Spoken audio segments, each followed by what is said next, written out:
to go! For many out on the streets with no address, Hey, beautiful. when the hope dies,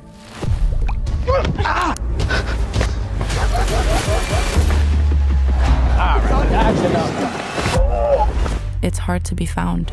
Welcome to Shalom World TV's Beyond the Vision, a show that features faith-based film and television.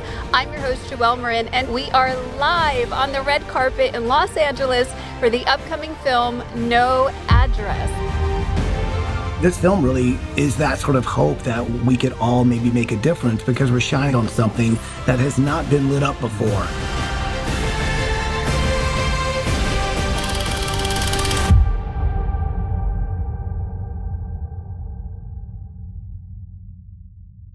Well, joining us tonight, we have a star-studded carpet. We have William Baldwin, Ashanti, Pennington, and so many more. I just can't wait for you to hear their hearts, to see what this film is all about. So it's so nice to meet you guys, Ty and Xander. I had the pleasure of watching the film, and I'm very moved. I actually, in addition to being a TV host, have worked on the street with the homeless for 4 years. And I got to see firsthand what is in this film. And so I just want to thank you for being so authentic and truthful. This is a story that needs to be told. Xander, is this based on a true story? And why do these stories need to be shared with the public? It's they did a lot of research. Julia, our writer and director, did exhaustive research on the subject before writing the script. And then they did a documentary on the subject as well, along with the film, the narrative that you've just seen.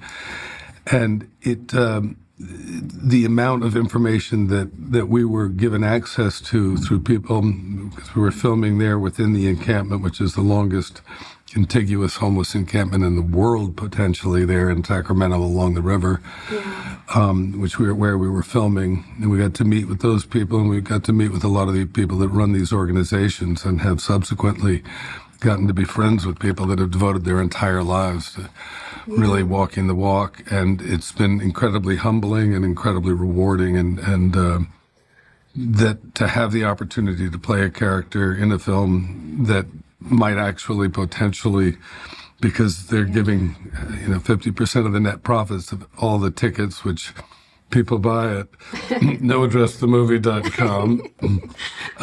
We'll all be going towards the organizations that we've discovered along the way have had an incredibly high success rate, providing the wraparound health care, mental health care, drug and alcohol rehabilitation, job training, and placement, and housing when and where needed. It's that kind of shelter. You get these people off our streets now. It's not that simple. They're human beings. Where are they meant to go? I don't know how much longer I can do this. No, please. we've all fallen short Get back. and lost our way.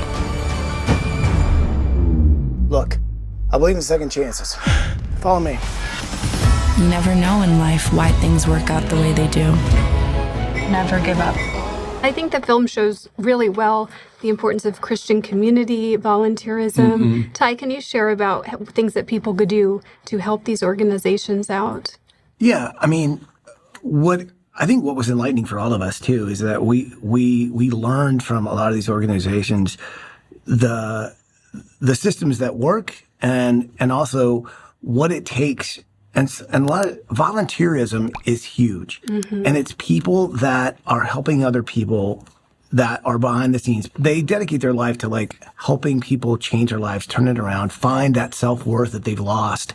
And in the process, like that change, most of the people that come out of that and finally get turned around, go back and help others. And I think that's what it is. I think this film is a chance for all of us to look at something that, for the most part, we've all looked away from. And we finally have a film that makes us all look at.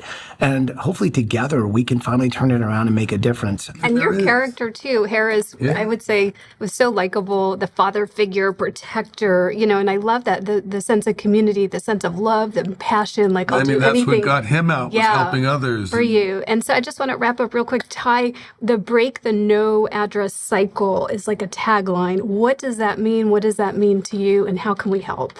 That means it's about being compassionate, and it's about like, look, it is a cycle that the only way to make it stop is for all of us to do what we can, whether that's volunteering, whether that's just showing compassion and letting the homeless people finally be seen so that they realize that they're not below us. They have self-worth. They have potential. They have a second chance. And that's what this movie is all about giving people a second chance. Have you seen him? Was that Jimmy she was looking for? I've got a new family now, okay? You're worthless! Get out of my house! People who actually care about me. I'm not giving up on you. Well, we have Julia Verdin. She is a director and co-writer of No Address. Welcome. Thank you. Thank you so much for having me. How does it feel to finally have this night here after all of that hard work? I almost have to pinch myself to believe it's real because it's been a long journey. And I'm just so excited that this film is going to go out into the world. Yes. Praise God. This was really like one that came from the heart. And it's almost like, for me, this was like a love letter that I wrote about those who didn't deserve to be on the streets, from some of the beautiful souls that I met who were struggling with trying to survive. What was one of your favorite scenes in the movie and why? I love the Jimmy and Lauren characters, and when Jimmy rescues Lauren and brings her into the encampment and helps her. That was so beautiful. And that I've heard so many true stories like that from people saying that they were like totally lost and they felt like they had no family, nowhere to go, but inadvertently for ending up on the streets. They found a family and they were surrounded by love. And even though the situation was challenging, doing it together made it more bearable. Yes. Sometimes when we don't have stuff in our way, love and community we see in the streets because there's nothing blocking, that love in the hearts of those in need. We have joining us Ryan Griffin, who is a songwriter. Yes, ma'am. Yes. Can you share with us what that process was like? Yeah, it was incredible. I mean, when we got the call to really just try and write the song for it, I brought in my co-writer, Ava Spelsa. Yeah. We have Ava. She's also a co-writer.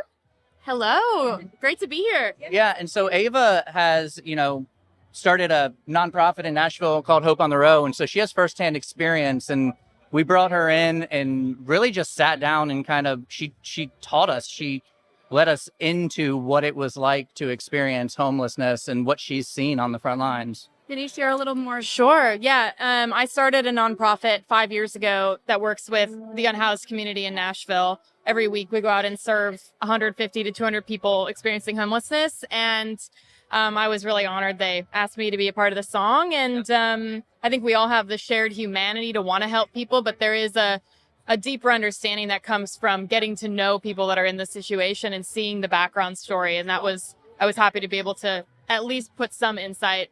We are here with Jennifer Stolo. She is the CEO of Robert Craig Films. Yes. This night took a lot of work to get here. Can you share with us maybe some challenges that were overcome to make this night possible? It's been 2.5 years, almost 3 now, that we have been doing this.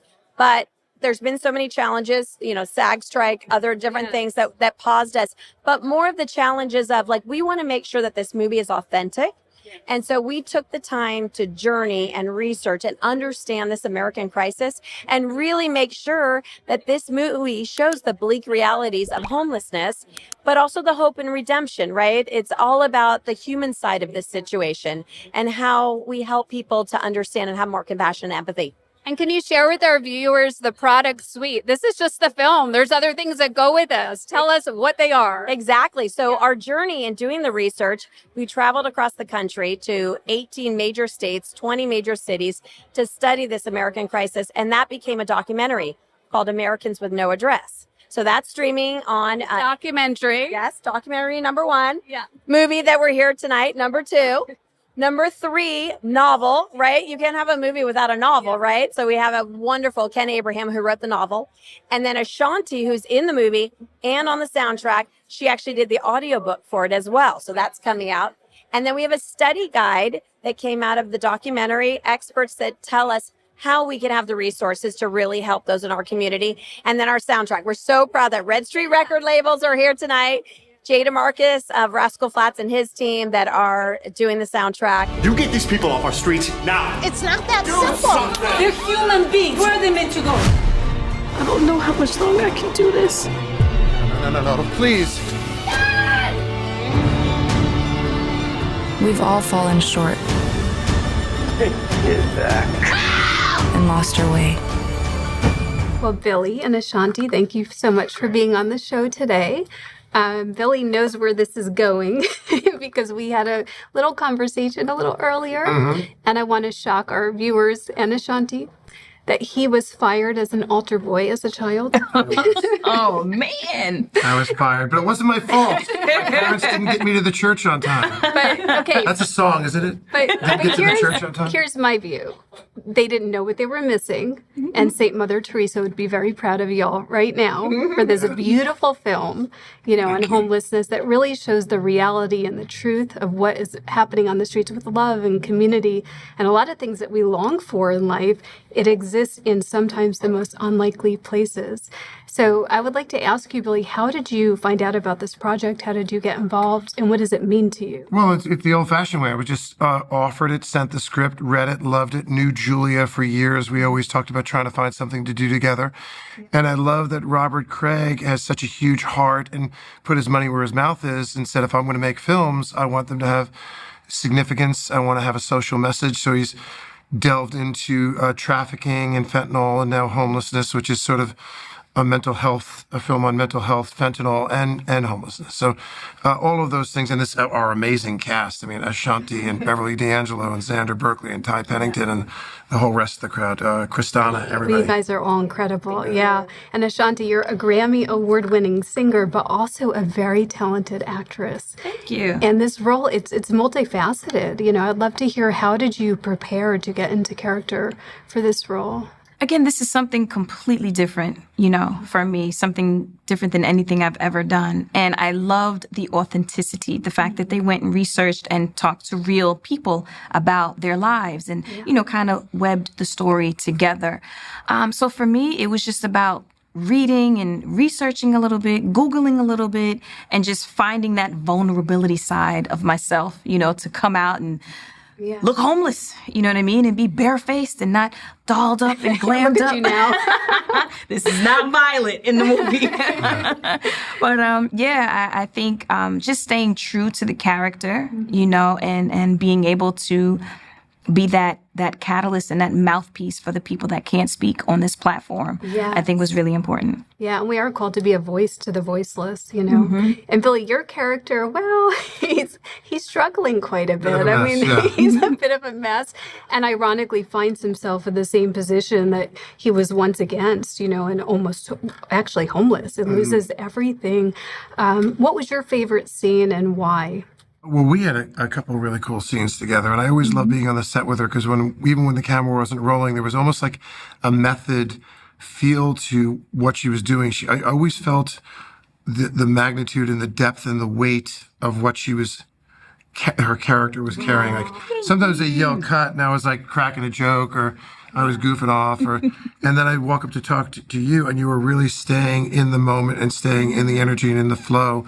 And I really felt the weight of the character she was portraying when the camera wasn't even rolling. Thank you so much. Really, thank you. Yeah, this is going to definitely. You already don't need any more opportunities as an actor, but I think with some of the studios and see your performance in this, I think it's there. Thank you so much. And we already know he's amazing and phenomenal. Well, and as you're saying this, what I'm thinking as an actress myself is that your empathy is part of what makes you a good actor, and both of you interacting. Like you're actually feeling, which means you really went to that place as an actress for him to actually feel it and empathize with that. And then empathy is actually a theme that runs throughout the whole film. Nah, I really should get going.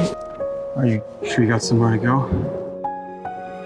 You could try to kick me when I'm down, I'm working on this huge deal, and if I pull it off, our problems will be gone. We need to deal with these now. No, please. You can say what you wanna, cause I'm still here. Have you seen him? Was that Jimmy she was looking for? Ashanti, I'd love to hear if there was a moment either during preparing or just on set where you just learned something about the homeless where it just pierced your heart and touched you to your core. There were a lot of moments. For me, just filming outside in the mud, in the dirt, and like living in the tent and like in the cold. Cold. Like that was real. Almost every day. Yeah, it was painful for me. I'm anemic. I hate the cold. Oh. So to be in that weather, we were there shooting. People don't have the option to go back to a hotel room. They were having to live through that. So for me, I'm just like, I couldn't imagine not having a place to go. It's hailing outside. It's mud, it's dirt, it's garbage, and there's nothing to eat. And, you don't know what's going to happen next. And that fear of the unknown is, you know what I mean? So kind of living through that and experiencing that mental thought. Yes. It's just like, wow. You find that empathy and you're like, I couldn't imagine having to deal with that. So when people are having to really live like that. Yeah. Well, thank you so much. How can we watch No Address? We need everybody to run out and see it. Can you share with us? Yes, it's the noaddressmovie.com. Obviously come to the theater. Yes. You want to see this on the big screen. Yes. And the full experience. Absolutely. There's a documentary I actually narrated an audiobook as well. So if you're not going to go to the theater, which you should, there are definitely other ways of watching. And it's out in the theaters February 28th. Yeah, noaddressmovie.com. Buy tickets, take your friends, tell your friends. 50% of the proceeds go to nonprofits that are serving the homeless communities across America. And you're going to love it. Everyone will love it. Yes. Thank you guys so much. Thank you.